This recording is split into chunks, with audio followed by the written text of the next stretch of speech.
Welcome to the South Florida Saltwater Fishing Report. I'm Heath, and it's time to get into the bite. All right, folks, welcome to the show. South Florida's ultimate resource for everything local fishing. We're going to go over what's biting, who's catching it, where it's being caught. We're also going to cover your future marine forecast, your moon phase, and your tide charts. Everything you need to know to help keep you in the bite. Before we get into this, though, if you want to learn more about fishing, grow as an angler, or just see some great and exciting offshore fishing adventures, you can start by hitting the subscribe button and joining the South Florida Saltwater Fishing family. All right, folks, let's do this, right? Nothing from the feds, nothing from the state, no closures, no nothing. You can still go out and catch golden tilefish. We're having some fronts come through, some funky weather, but it should settle down by the rolling of the weekend. So let's get into what's biting real quick and take a look at, all of our submissions for the week. This first one is going to be from John. It's not a saltwater fish, it's a peacock bass. And his son caught his first peacock. So, hey, man, when it's rough out and you can't get outside, go and you do some freshwater fishing, right? Nice first peacock bass, and hopefully many more to come for the young man. All right, we got another. All right, Lafayette Malone. He's out of his backyard, and here you go. Some people, gotta get a gator out of the lake. Hey, Pedro, how you doing? They gotta get a gator out of the lake so that everybody's safe. Yeah. I told him, I said, where I come from, that's dinner. So anyway, let's keep on keeping on. Inshore bite, right? So the shrimp run. This is from Michael Shane Gross. I believe he goes out on the West Coast. So the shrimp run is happening. Good afternoon to you too. Hey Sergio, how you doing? Like that thumbnail? Congrats on the sailfish too. We will get to that. Anyway, yes. Hey Dean, hello. How you doing? Thanks everyone for showing up and saying hi. I appreciate it. Again, shrimp run. Shrimp run's happening, right? So you get out there and you go and you hit the outgoing tide. You should be able to get them. I'm not sure if they're in Miami or if they're out of Boca or Hillsborough. I haven't heard much of them. This is the first report, but that's that's a solid bucket full right there. Yes, good. Yeah, I like that. All righty. So yeah, shrimp, right? If you are into it, go get them. Not much on the inshore thing. Here we go. We got Mike from up in St. Lucie. River Cubera snapper. That's a nice one too. You got to watch out for them teeth. That's not a mangrove. That's a little baby Cubera. And it looked like he got it from the dock, unless he just got off the boat. Anyway, still solid catch from Mike right there. Good eats. So yeah, that's our inshore stuff. Let's start looking at. I saw a lot of vermilions caught. A good couple of good solid things for vermilion. So I'll start with those. Right. This is Michael McHenry. McHenry. Yes. Didn't want to butcher that. Yeah. So you found the vermies out there. Vermies are, they hang off the structure anywhere. You can find them in as shallow as 150, but typically like, 200-300, maybe a little deeper. You just got to hunt around for them. Vermilion are great deep water snappers. The limit is 5 per each person, and they got to be 12 inches. But they're really good. They're cold water fish. They're, so they're not really eating fish. Here is Diego. He got a boatload of them. So it looks like they were swimming around with the porgies. They did some reef stuff. I'm not sure if this is a drift boat that went. There's a yellow eye in there. Mutton snapper. This must have been a drift boat that went out and did a couple of drifts.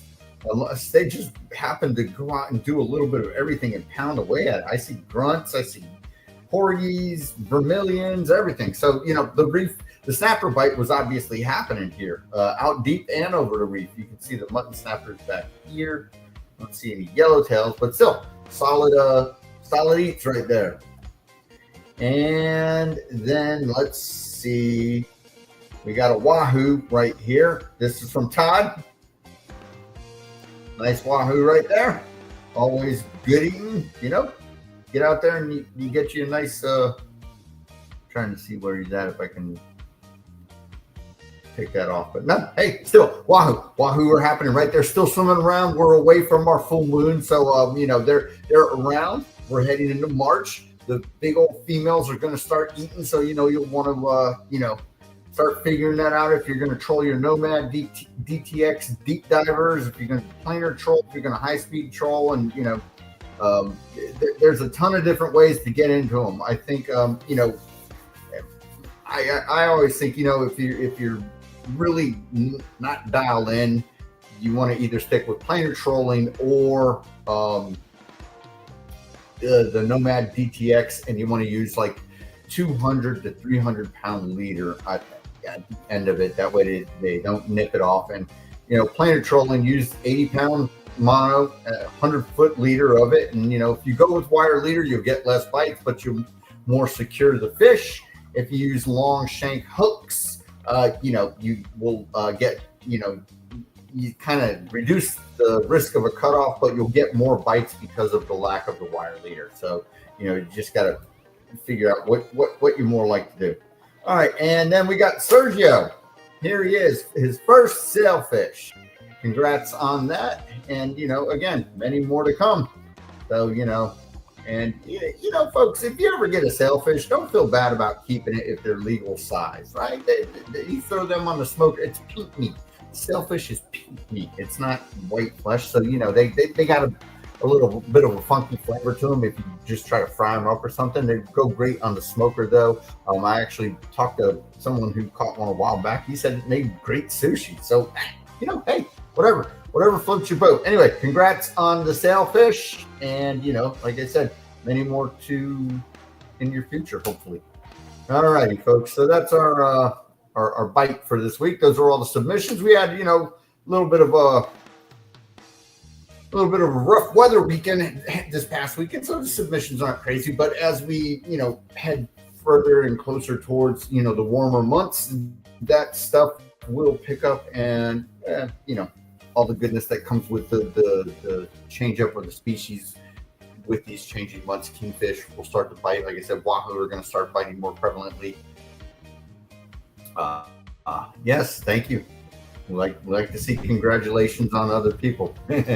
And you will get one eventually. I know you're new and you're getting dialed in on the reef. We talked about, you know, the first, second, and third reef the other day. You'll figure it out.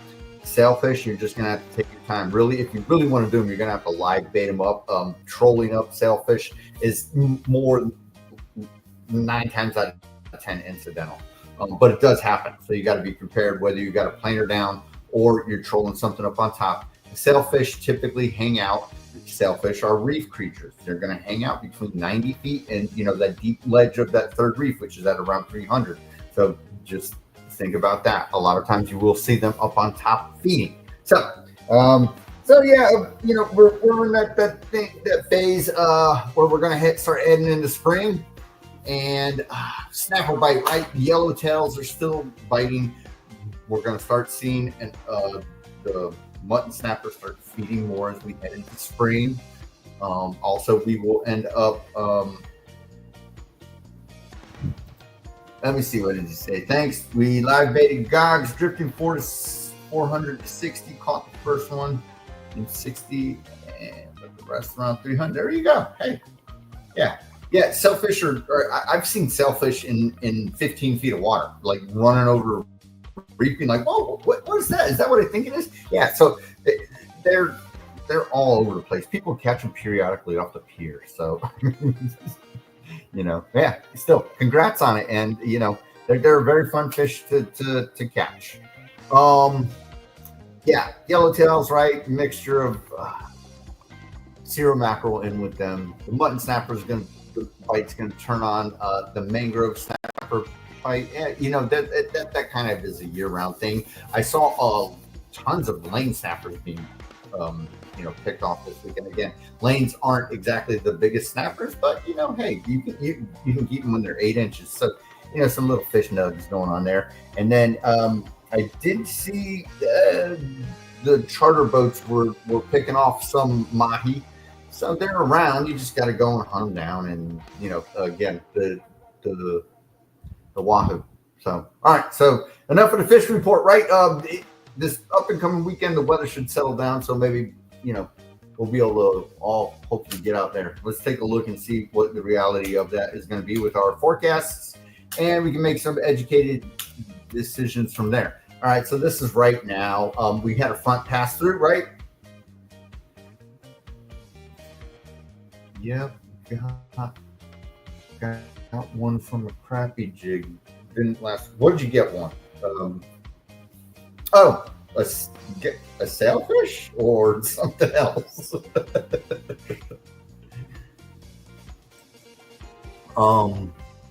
You hooked the sailfish on a crappie jig. I mean, I've caught them on bucktail jigs, so it wouldn't surprise me.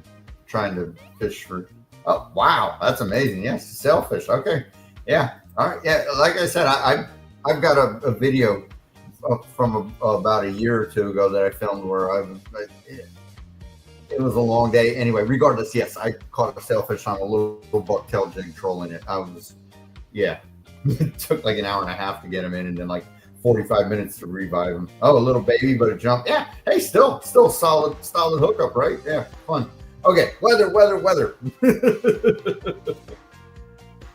And then they said bye-bye. Yes, that was very nice to let him live. All right, weather. So we just had the front pass, which is why you're seeing this northwest wind. It's going to shift up tomorrow. So we've got low pressure, right, coming down, high pressure out here. Let's see. What are they doing? They're changing up this little bar. What's this play button? Oh, it's going to let me go through and see. So this is tomorrow morning. I don't like that. Yeah. All right.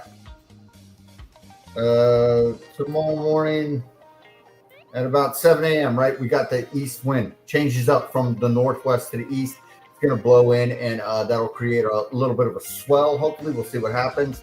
Our rain chances are pretty much diminished. They're going to stay very low throughout the rest of the week.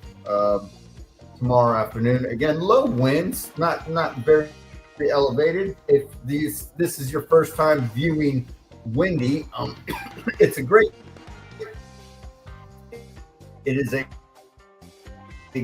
app here. It's great, but so if you don't know how to use it, down here is a color chart that tells you your wind speed in knots. Now, knots in miles per hour are very close, so don't go, it's not like 5 knots is 5.5 miles per hour.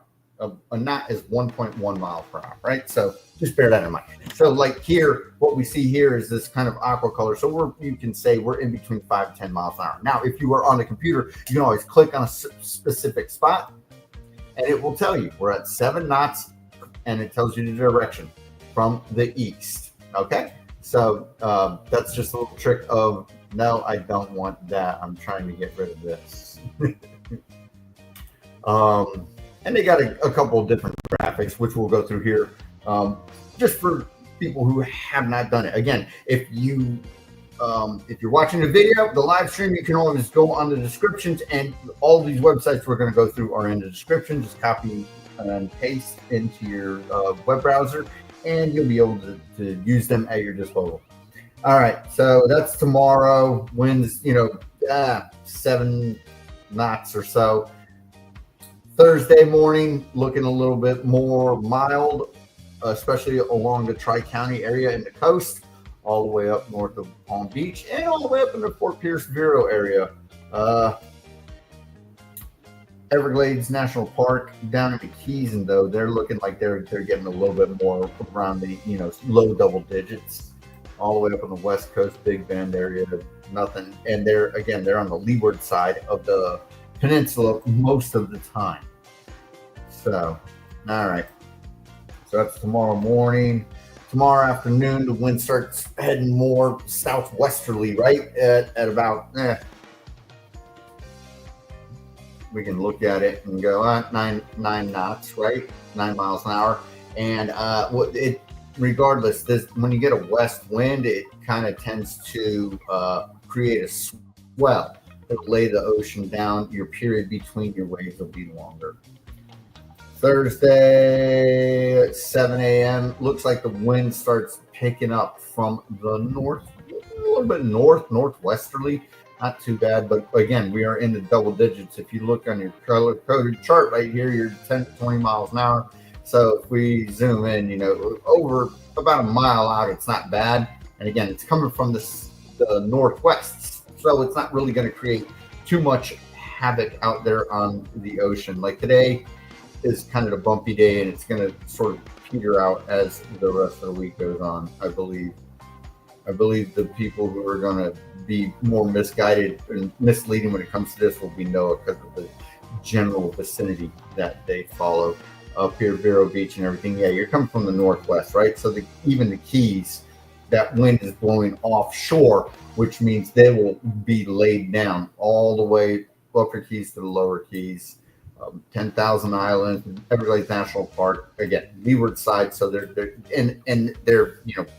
4 inches of water, so there's not much that's going to happen there. Friday afternoon, lays down, wind shifts from the northeast. This is, definitely, 5 miles an hour or less. Let's see what they say. Five knots, yeah, from the northeast. Alrighty. So let's look at, that's Friday the 28th, and then we move into the first day of March for Saturday. 6 a.m. Let's see if we can get 7 a.m. 8 a.m. Okay, so Saturday, very nice. Early in the morning, heading from the west. See right here, they're saying west at 2 knots at 8 a.m. So Saturday morning is looking like a great time to get out there and do it. Let's check out Saturday 5 p.m. It picks up to about, in between 5 and 10 knots.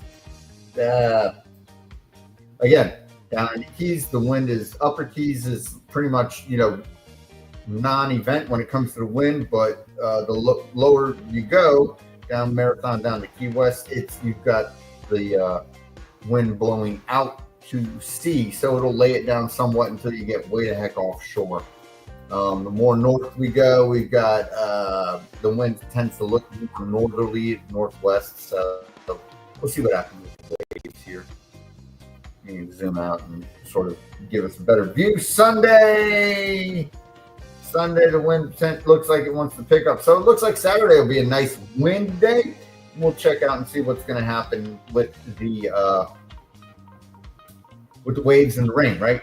So Sunday, we're looking at, let's go Palm Beach area. The wind looks like it's 8 knots at northwest, right? So it's going to be coming from the northwest. So we're looking at a swell. So, either Saturday and Sunday are probably looking at, pardon me, being a very nice day out on the water, either day.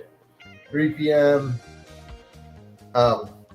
In the afternoon, wind shifts direction from the north on Sunday, coming down at you in the, double digits, mid-double digits, 12 to 16 or so. Well, this says 11 knots here, but if we had a little bit more offshore, 13. So, and the more further north you go, the wind is elevated more.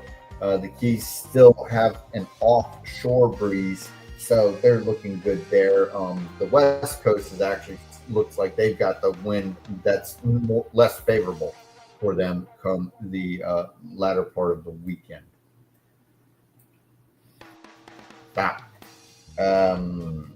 Monday, 7 a.m. Northeast wind, 14 knots, and that's right off Boca Raton. Looks about the same throughout the whole state, depending upon where you are. Looks like you're getting it. Of course, the West Coast, they're protected by the land, so they will be little ripples in the water. Tampa Bay looks dead flat. Biscayne Bay even got a little bit of chop in there. So Monday afternoon. Looks like we got something heading in. I wanted to get around 4 p.m. We got some nice winds coming in around the north end of the Bahamas.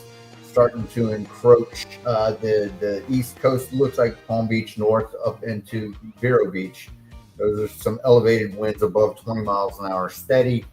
Fort Lauderdale got a little lull, but that if your seas are picking up, that doesn't matter. The Keys look like they got high double digits also into the low 20s. So Monday is not looking very favorable. So it looks like the wind starts picking up, generally speaking, Sunday afternoon. All right.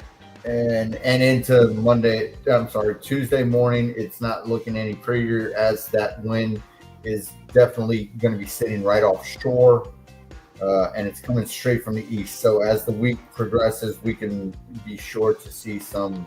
This is Tuesday afternoon, heading into the evening time. So it looks like Sunday afternoon, the wind's going to start picking up, and heading into Monday, Tuesday, we'll be seeing some, strong wind gusts going on. Not sure if that's another weak front heading through or what. But any fronts that are pretty much going forward, we kind of call this time of year winter 2.0 in Florida. So it doesn't get cold, but we get fronts. All right, so let's head back to this is tomorrow morning, and we're going to look at our waves. Again, same concept. You've got this color graphic bar down here. You look and you say, okay, these waves, or you can click on it and you see that you've got 3-foot waves. It also tells you the period in second. The period is very important. That's how far apart your waves are, right? So if you've got a 3-foot wave and a 5-second period, that's a little on the choppy side. So you want to just consider that. And then again, you can also always, you really want to look at your inlet cams, your beach cams, whatever sources, real-time live sources you have. Because again, these models are just forecasts. They could be wrong. You go on a beach cam, you look out there and you see that it's dead flat. You go, hey man, forget these guys. I'm going out. I'm going to take the risk and chance it. So tomorrow, 7 a.m., 3 to 4 foot. Obviously, Everglades National Park is, 2 inches of water. It's always flat. Tampa Bay looking good, flat. West Coast, they got their waves actually heading towards the coast, so it'll probably be a little bumpy out there. More up north is obviously, offshore, way offshore. Not looking too pretty. The further we head down in Biscayne Bay and stuff, it looks like it lays down a little bit. The Keys, not too bad, offshore, 2 foot at a 4-second period, waves from the north. So again, shorter period, 2-foot waves at a 4-second period. That's a little bit of rock and rolling, especially for a smaller vessel. All right, so let's look tomorrow afternoon. Down south, looks like it's dying down in the Tri-County area. Let's look at BOCA. We're still at 3 foot at 5 seconds, so it stays the same pretty much for the remainder of the day. Heading up into Vero, Sebastian, all that goodness. So Sebastian, 9 miles out is where you start to get into some sizable water. They're at 4 foot at 6-second period. The closer you are into shore, a little bit less. 3 foot at the same period. All right. Thursday morning, 7 a.m. looks a little bit on the lighter side, right? As this shade of green gets lighter, that means we're into 2 to 3 foot seas. The front's we have like a weak front or something. I watched a local forecast. I'm not sure. 2 foot at 5 seconds. So that is a little rocky and rolly, but definitely very nice seas. Further south you go. Looking very good, to head out onto the reef and get some stuff done in the Keys. Of course, the West Coast lake is, like a lake. And we're not looking too bad the further north we go. But the further north we go, when you get into that water out there, it's, be a little bumpy, but not bad. And here we go. Thursday afternoon still stays the same in the Tri-County area. 2 foot at about 5 seconds, coming from the, what did they say, from the east? Northeast waves, 5 seconds. Friday morning. We got a little bit of a confused sea going on. Looks like it picks up just a hair. Yeah. Oh no, we're looking. Yeah, it looks so we're getting some chop, right? You got 2-foot waves at a 3-second period. Greetings from Phoenix, Arizona. There you are. How you doing? Good to see you. Thanks for having me on the show and saying hi. 2-foot waves at a 3-second period is up and down, up and down, up and down. Lots of sea spray. That's a wet ride, no matter where you're going. The Keys. Let's see what they're doing. 1-foot waves at 3 seconds from the north. So you know, hey, that's actually not real bad. 2-foot is not bad. You just gotta watch and see what it is. You know, it could be less, could be a little bit more, but the period is what creates your chop right there. The afternoon, it's the period gains sorts of spread out, and hopefully that trend will follow into Saturday morning. So Friday afternoon, 2-foot waves at a 5-second period. Now Saturday was the day it was looking nice. So it looks like we've got north waves, 2 foot at a 6-second period. So yeah, you remember we saw that the wind is going to kind of cut you a big break Saturday morning, and it looks like the waves will do it too. And you know, down in the Keys, they're looking lovely because the reef isn't. You got to head out about 10, 11 miles to get into 100 feet of water down off of Key Largo. Right, so the further down you go, they're actually having a lovely day Saturday, and that's Saturday morning.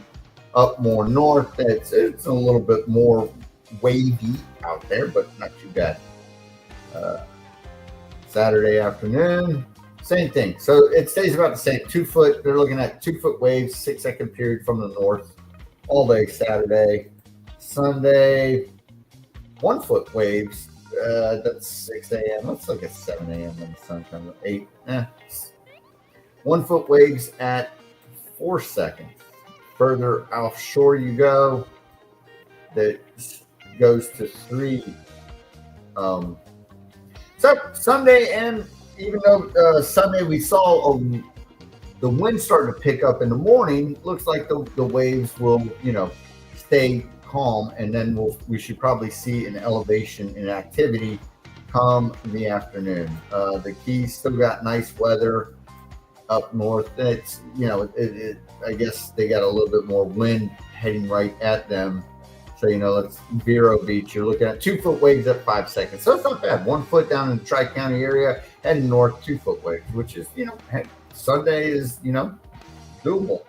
Sunday afternoon is when the wind starts kicking in, and the waves are going to start picking up. We got 2-foot north wave at 4 seconds, heading into Monday morning. So we saw the onslaught of the wind starting to push in. Sunday afternoon, overnight, it obviously has picked up to 4 foot at a 4-second period, and you know, up north it's probably, you know, same thing, 3 foot, 4 foot at 5 seconds. Down in the Keys, they're going to get it. The West Coast is, you know, fairly protected into state waters and all that stuff. Everglades National Park is always, you know, a breeze. It just depends upon how windy it is. All right. So Monday afternoon, again, it picks up, and here comes that push of water as we saw the wind coming from the north side of the Bahamas, pushing it all the way into the Fort Pierce Vero area, and that you know, that massive amount of water will spread around, you know, the west side of the Bahamas and head south a little bit, but we'll see how long. See, like I said, the next day, so it's heading down into the Tri-County area, and these are waves that are, you know, 7, 8 foot, 7 foot at an 8-second period. So that's Tuesday afternoon, it dies down. So that water push doesn't last real long. Let's just look at Wednesday morning to see, just for a good kick. The waves stick around, the bumpiness sticks around. You're looking at 6-foot seas, but it you know, we'll have to see. We got a lot of water movement up north of Port St. Lucie. All right, so that's that. Let's go back to tomorrow morning and talk about rain. Like I said, we had a front pass us, and it's just not, it's going to be fairly dry conditions throughout the rest of the week. So that's tomorrow morning, dry, just a little moisture offshore. We will have some clouds, right? Not completely sunny, but cloudy here and there. And that'll alleviate, you know, some of the heat out on the water, but it'll take away from the deep dropping towel fish thing if it's very cloudy. Tomorrow afternoon, still, you know, maybe a shower or two, nothing really big. Nothing like we had with the front that passed the other day, which was the most rain we've seen in weeks. Thursday morning, again, just some moisture in the air offshore, not much happening. Thursday afternoon, fairly dry. And then it'll probably even dry out more as Friday and the weekend comes. Friday morning, Friday afternoon, dry. Saturday, dry. So it looks like Saturday and Sunday, you know, for the earlier part of the day will be, you know, some good fun. So you make your decisions based on, you know, what you've seen here, and just watch it, of course, as the week progresses. This is Sunday morning, not much going on. Sunday afternoon, you can see the winds kicked up. Monday, dry. Monday afternoon, dry, a little spell offshore, Vero Beaches area, but not really going to produce any rain. That's just moisture in the air. Again, Tuesday still dry, and Tuesday afternoon. So that's what we're looking at for windy and this graphic here. Now let's go on ahead and turn to WindFinder and see what the numbers are going to say. See if they jive with them. And like I said, NOAA is going to be the odd man out here because of the large area that they cover. So here we are, Wednesday, northwest winds variable in the afternoon. Start out fairly gusty and drop down as the afternoon progresses, right? We're looking, you know, not very gusty at all, just steady winds in the mid to upper single digits. Our wave heights, we're looking at 3-foot waves from the northeast, what they're saying at a 6-second period. So, you know, tomorrow and then the Thursday is where it looks like it lets up. So Thursday, starting around Thursday into Friday and throughout the weekend, you're looking at wave heights and periods that are, you know, not too sporty, something that's very doable. Now Thursday we got a change in the wind to the southeast, variable, you know, a little bit of variation all day long. Winds start out very nice in the morning. Thursday, you know, pick up in the afternoon, go throughout the night. Same thing into Friday, they drop down in the morning. So we see lessening of waves. Our waves are coming from the northeast, and then they will switch to the east. A little bit of here and there, but not everywhere. 2 foot Friday and Saturday, 6-second period, 7-second period on Friday. So, you know, Friday is actually looking a little bit, you know, better when it comes to waves and the wave direction and the wave heights and the period between them. Also, again, you can look here, not much moisture, really no chance of rain happening. Saturday, Sunday, Saturday, the wind's coming from the southeast, which should, you know, if the wind holds good, that might push in some debris and stuff so we can get out there and pick off a couple of mahi or two if they're hanging around. Sunday, wind from the east, and then it has a little variation, but mostly from the east, and it starts to pick up as the afternoon goes on, right? So we drop down Saturday, and then Sunday you got a little opportunity in the morning until, you know, the afternoon hits, and then that wind really starts kicking in, and then you get Monday and Tuesday where you're in the upper teens. Not really gusty, but steady upper teens, and our wave heights pick up. You know, they're saying east waves 3 foot at 6 seconds, but you know, that's when you got elevated winds. We'll see what happens again. So, you know, it's going to be windy. It'll probably more than likely be choppy out there with that wind going on. So, you know, Thursday throughout Sunday middays looking, you know, just looking, you know, fairly doable for any of those days. I would say Saturday would be if I'm choosing a day, I'm going to go Saturday from, you know, maybe 7 a.m. to 11, try to beat all the jet skiers back into the boat ramp before it becomes difficult to navigate the ICW and all that stuff with folks that aren't fishing. They're out there having fun. So that's what we're looking at. All right, let's look at NOAA. And like I said, they're gonna be all over the place because it's a wide area that they cover. But all right, so Wednesday they say seas 10 knots, 2 to 4 feet. Thursday is what we saw, 5 to 10 knots, a lessening of it, obviously 2 foot at 6 seconds. So they kind of agree right there. Friday 5 to 10, seas 2 to 4 feet. So they're not really, but it's Friday through Saturday night. I mean, what is this? Sometimes NOAA can't really call it right. And like I said, they got a wide area. And when you're talking Friday morning through Saturday night, that doesn't really jive with what we saw. Sunday night, the winds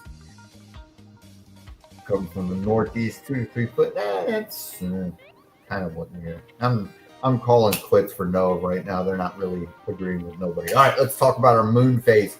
We are heading towards the new moon this week. And in a couple of weeks, we will get the March full moon, which is the one you're going to want to go and fish for wahoo. Hopefully the tides align and the outgoing tide happens on a good, couple days before the full moon. All right. So anyway, right now we are waning, right? As we go through this all the time, a waning moon means you're heading towards the dark side of the moon. You're heading towards the new moon, the completely dark moon. Waxing means you're heading towards a full moon. So right now we are waning. We are at 7%. Tomorrow, Wednesday, we're at 2%. So Thursday, we're looking at the new moon, right? Even though it doesn't really show that. It says 0%. So Thursday into Friday, new moon, right? It'll happen sometime during the daytime. And as night falls, you'll see it. Then Saturday, start waxing. 4% sun. No, I don't need car insurance. Sunday, 10%. Monday, 18%. And Tuesday. So that being said, if we look here, Tuesday, Wednesday, Thursday, next Thursday, we're at 50%, right? Waxing. So heading into next weekend, we're going to be on the side of the moon.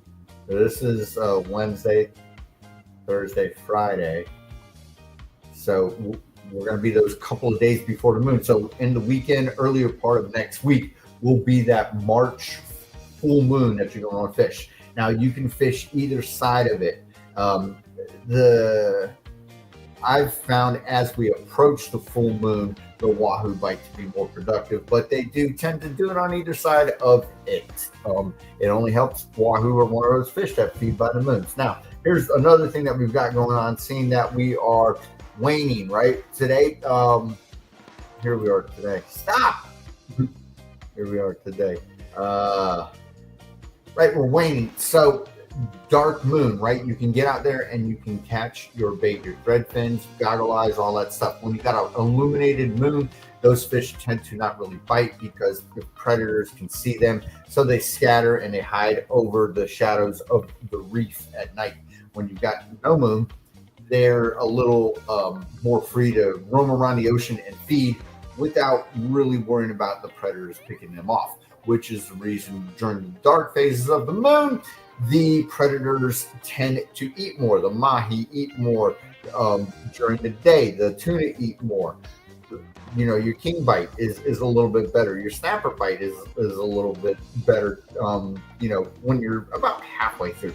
The dark side of the moon keeps it so that your predators can't really see. They got to work more, spend more energy, and they become complacent at night because they can't really find food. During the day, their energy level picks up because they can start eating and replenishing the energy they're using to fight against the currents and chase down their next meal and then go make little baby fish.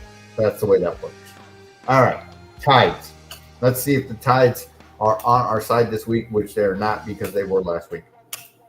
Okay, so here we go. Tides. Again, folks, When we talk about tides, we're talking about fishing the inlets, right? You want to be fishing the outgoing tide. If your tide is falling and it's going out, that's when you fish your inlets. If you've got an incoming tide, the tide is coming in, the water's rushing in, you're wasting your time fishing, especially if you're a jetty fisherman, a land-based fisherman of any kind, or you're just trolling by trying to fish that watercolor change. You don't fish the incoming tide. You're wasting your time, and the phenomenon is the cycle of life, the way it works. On the outgoing tide, the water system pushes out all the sediment, all the little microorganisms, all the microorganisms, the phytoplankton, all that stuff.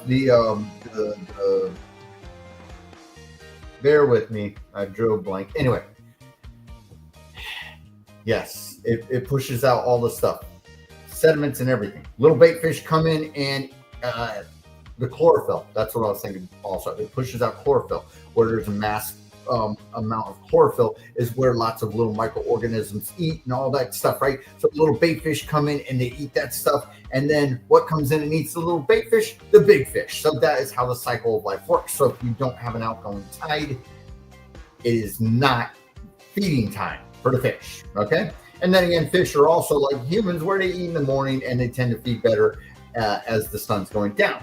So you can see right here today, if you went, this is tomorrow. So right as day breaks, the tide will be going out. So you'll have a good solid 6 hours to fish. But the rest of the day, you know, it's not going and fishing off the jetty. Definitely at any inlet, you're going to be wasting your time. You would have to do it in the morning.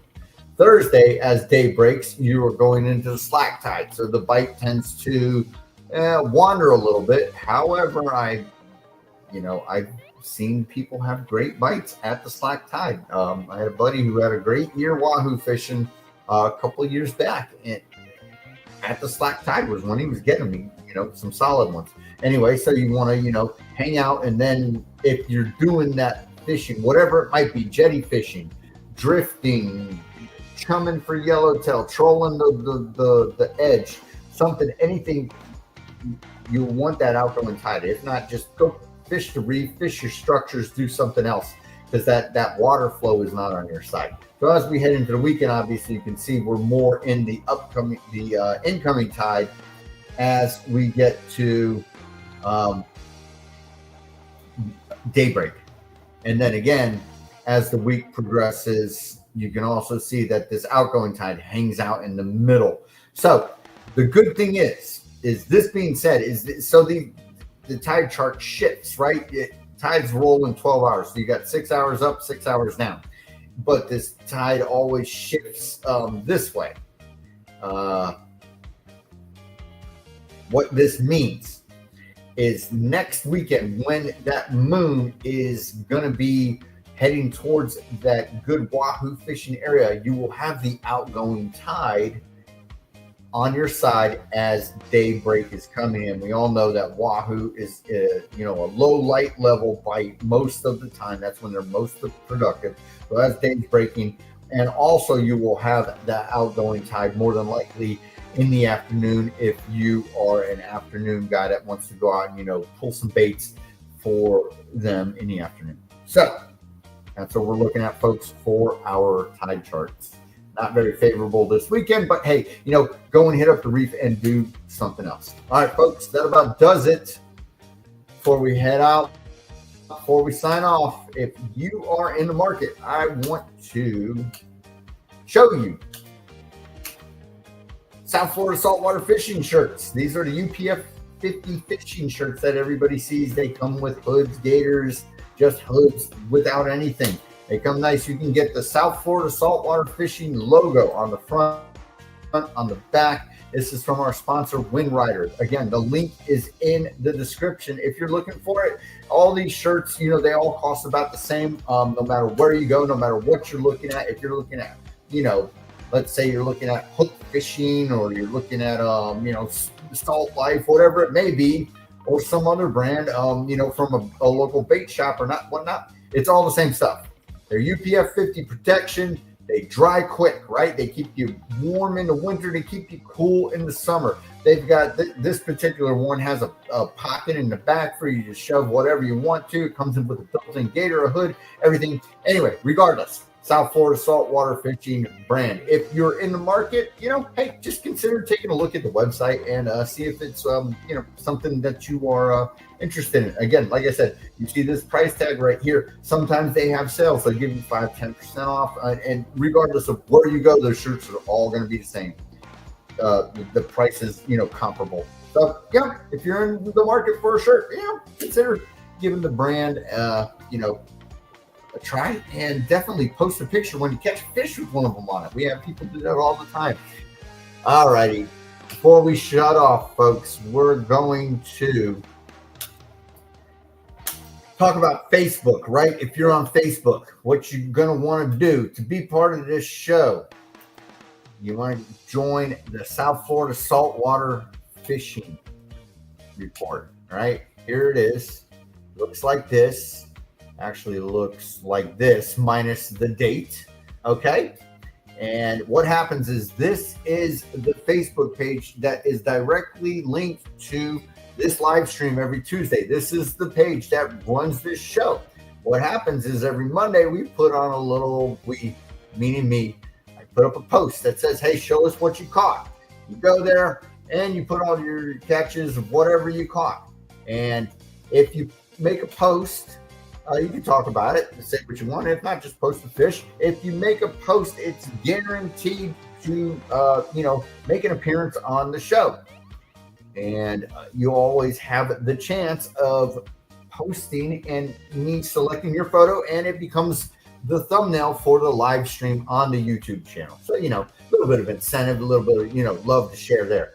And, you don't have to post it on that Monday post. You can go on and do it anytime you want. Like Pedro's, caught this nice skipjack here, hey, and we get, there's stuff all the time. Pedro, more Pedro catches, Pompano, and all the goodness, right? So, if you're on Facebook, just consider joining. It's very simple to join the Facebook page. You just ask to join. You got to answer a few simple questions. I don't want bots. Bots do not know how to answer the questions. So we don't need bots on there looking at you and who you follow, what your interests are, and sort of giving you, nonsensical advertising that you don't need.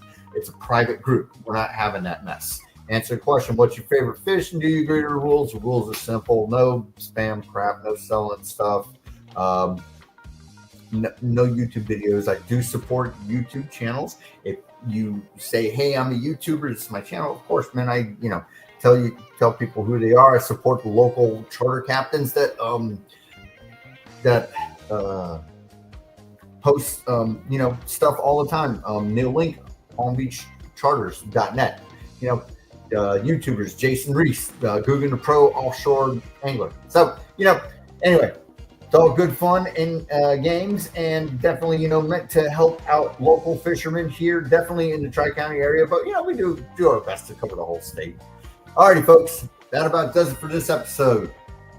Hope you had fun. Hope you enjoyed. And like I said, it looks like we can get out anytime between Thursday and Sunday midday.